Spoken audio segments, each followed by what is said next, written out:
Hey everyone, welcome to the G3 Board, and today we're going to be talking about AEGIS. Aegis.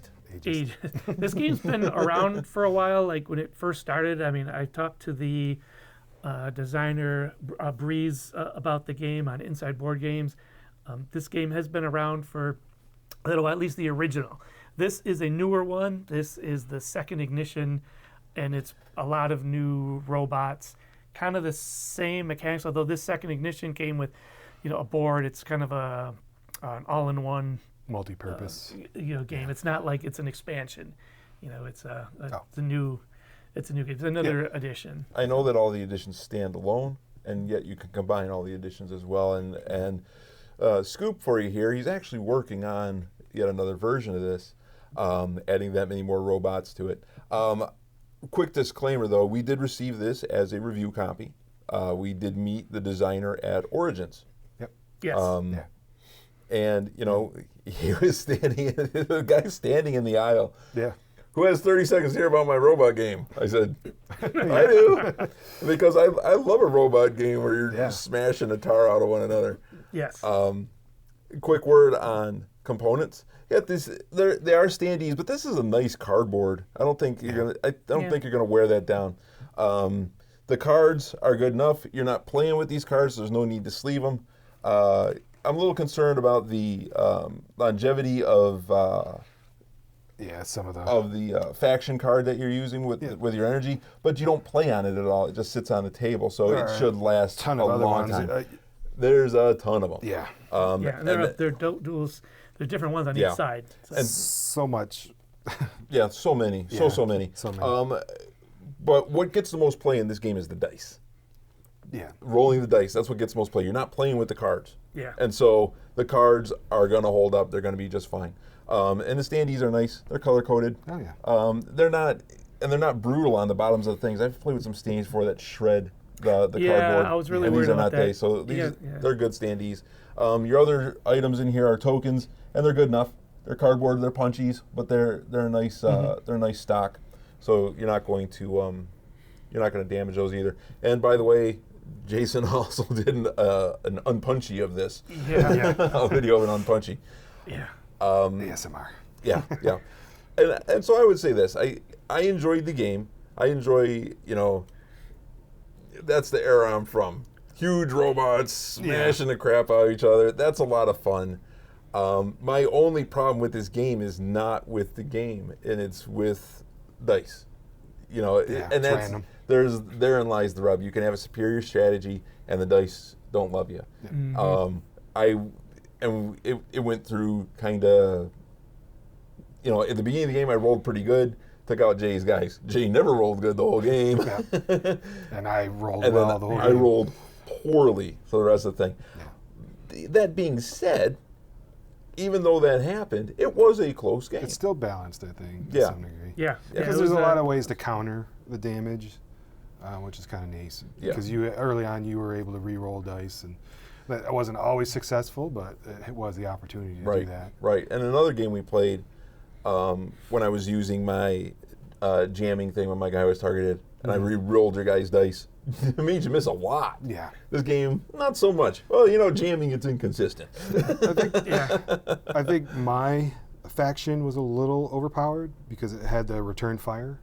So that gave me a lot more actions. If I took damage, gave you a little bit of an edge off my turn, I could still take an action. It all depends on how the rolls go. None of my robots had any return fire or buffs or anything, but most of mine had something called Gambit, which is you can do your attack again because you're only allowed one attack.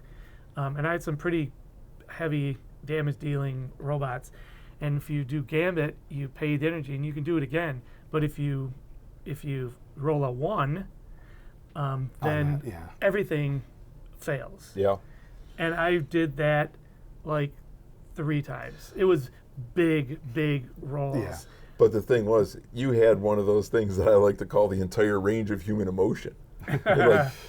He had this whirlwind punch thing, ran in the middle of all my guys, rolled like a monster, hit everybody, decided to go for Gambit, and missed it. Yeah. So and then the highest of highs to the lowest of lows. So, I asked, during the playthrough, I asked the designer, hey, I want a strategic analysis here. I was playing very aggressive. The way we had the game set up, I was in the middle, so I was, had 2 front war, so I was very aggressive, and I tried Gambit twice, and it just left me out to dry. And then those guys were quickly dead. But still, like Bob was saying, I was down to 1 robot.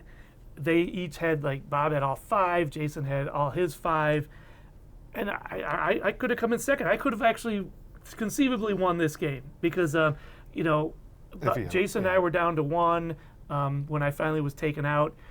Bob had 3 robots left, but 2 of them were circling the drain, 1 damage point away, and his other robot that was at full health has no attack. It's just a buff robot. Yeah. So really, it's a couple dice rolls, and I could have gone Jason or way. myself could have won this game. Well, I also made a strategic choice that when you were at 1 robot, I needed to devote my full power to getting rid of Bob.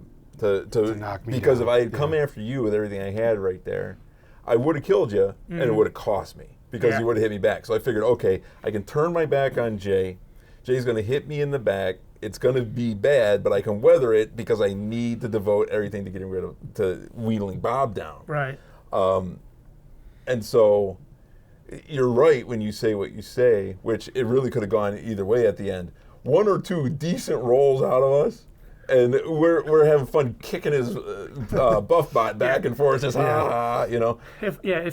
I wouldn't roll 1s on those 2 gambits, oh man, it would have been a different game. Yeah. Different game. The first guy probably would have been who was hung out there. Probably still would have been dead. You would have been obliterated because he dealt 6 damage to you at one Oh, point. yeah. Yeah, I I had 3 of the robots for 2. If the gambit would have worked, it would have been 3 of the robots for 4, and that might have actually killed 1 or 2 of them. So but I think Bob played his faction well. His faction is ranged guys. I'm going to stay back. I'm going to rain on you. And so I think you see we use the starting teams here, and I think they're fairly well balanced. Where I think the imbalance was, again, doesn't have much to do with the game. Every game has a sweet spot, and I don't think it's 3 players. was going to say, I don't think it works very well with odd players. Well, it works well. It's fun. But the problem with 3 players is there's always going to be someone who has to split their attention, who's in the middle. And in this game, it was Jay. And you said it as soon as I put my piece on. You're like, oh, you're putting me in the middle, huh? It's like, well, where do you want me to go? I go there and go there. And to be honest, I thought I could reach this better. That's why I did. I'd almost suggest a house rule of, when you're playing 3. Somehow start in the center. Yeah. Here, there. Yeah. And or maybe use these terrain spaces as your starting spaces. I mean, this game's been around for a while, and I know there's been, play tested. Very, very much. One thing I'll say about Breeze is if you watch the Inside Board Game with him, he really seems like super chill, laid back, like the kind of dude that, wouldn't be too much into detail maybe, but there's so much well thought outness to this game. Even just the way the pieces fit together. He has a card. There's a card in this game. I don't have it out right now, but it tells you how to repack all the stuff. Yeah. Oh, wow. A reboxing. It comes with a bunch of empty bags, too. So you have places automatically to put your punchies. That's good. And, I did this a short where I, punched out all the punchies, and it's just pile of them. And it's funny because when you open up the rules, it's like, okay, whatever you do, don't unpunch all the punchies first, because they had it so well arranged that you take punchy board number 1, and here are the first 3 faction robots. So if you're just playing the game, just unpunch those and just play with those. The game looks very overwhelming because it comes with 100 robots. That's what I was going to say. There is so much variety and replayability just because of that. But like I said, just so many things are very well thought out and so smart. There was a couple other two, just the way that some of the cards or some of the punchies, have 2 sides, and just the rule book and these little helper cards are super helpful, and a lot of thought put into that. Especially, we didn't do the draft mode either, so the draft mode will definitely add a different a totally different, Oh, yeah. you know, Yeah. Well, element or blend. there's just so much to choose from. There's so many robots Yeah. to choose from that it's And factions, you know. I the mean, the replayability is near infinite. yeah. Yeah. Especially if you were to combine it with the first ignition, set. yeah. You'd have so much. And then, you know, I know there are big fans of this game out there. We ran into the guy at Gen Con who was a big fan of the game. You know, Yeah. we were sitting and we mentioned this game. He's like, oh, I love this. Or Oh, he mentioned it to us. He's like, Yeah. guys ever play Aegis? We're like, yeah, we Yeah. talked to Breeze, man. Yeah. And that guy was super excited. So I would say this. And who's the game for? People who enjoy chaotic, organized, but chaos Yeah. fighting. It's a dice roller, so if the dice don't love you, as long as you can cope with that, you're good. Yeah. But I enjoyed it, and I'd play it again. I think I'd play it 2 or 4. I don't know if I'd play it 3. Yeah. I'd play it 2 or 4. I'm very Yeah. curious to see what it would be as a 4-player or 2-player game. Yeah. I mean, I think if we did another 3, and we've bent rules before. I think if we played it again, the 3 of us, you know, we're going to start someone at Yeah. the top of the. Then Top of the pyramid. if we do that, then I'm also going to insist that we all have 33 robots. Yeah. Just, You could always I know do. 1,000 energy, my turn never ends. You could always add a robot. I know we start with 5. You could say, hey, what would it be like with 6? Well, that's the thing about having 5 is you want to be able to build into your There's Yeah, it's larger fine. forms. There's so many ways you can play this game. There's rules for free for all. There's you can play 1v1. You can play 2v2, which would be kind of cool. Oh, You can as play teams, 3 yeah. versus 3, and there's another expansion neoprene mat where you can play, the 3 versus 3 or 6-person free for all. There's so many different ways to play this game. I feel like you go into a mansion and you just go into the foyer. Yeah. Yeah, that's all kinda we've seen It's so kind of far. how I feel. I mean, I feel like the mechanics don't change with the different robots, and there'd be different abilities that we just didn't come across. But we had a pretty wide range of abilities. I think that there's so much more that this game has to offer, but I don't think you'd be relearning it to have to get into all those different modes and all those different robots. I would love to. I wasn't super happy with the 5 robots that I started with Ashla. Again, I had some. I went all or nothing a couple of times and came up with nothing.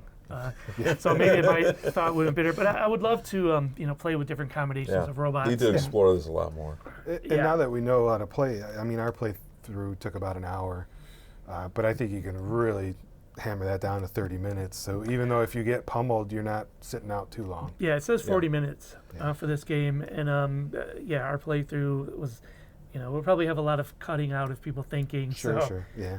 I wasn't doing any thinking. It was, Absolute yeah. chaos Yeah. from the start. enjoyable game. I did enjoy it. Yeah, very much so. Yeah. I liked it a lot. So, well, if you enjoy this game too, or if you just enjoy us watching making fools of ourselves, rolling a bunch of ones, go ahead and click like, click subscribe, comment down on the bottom.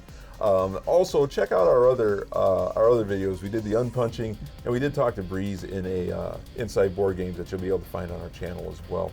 If you're a fan of this game, like I said, comment down on the bottom. Let's get some conversation going. Love to hear from you. We'll see you next time.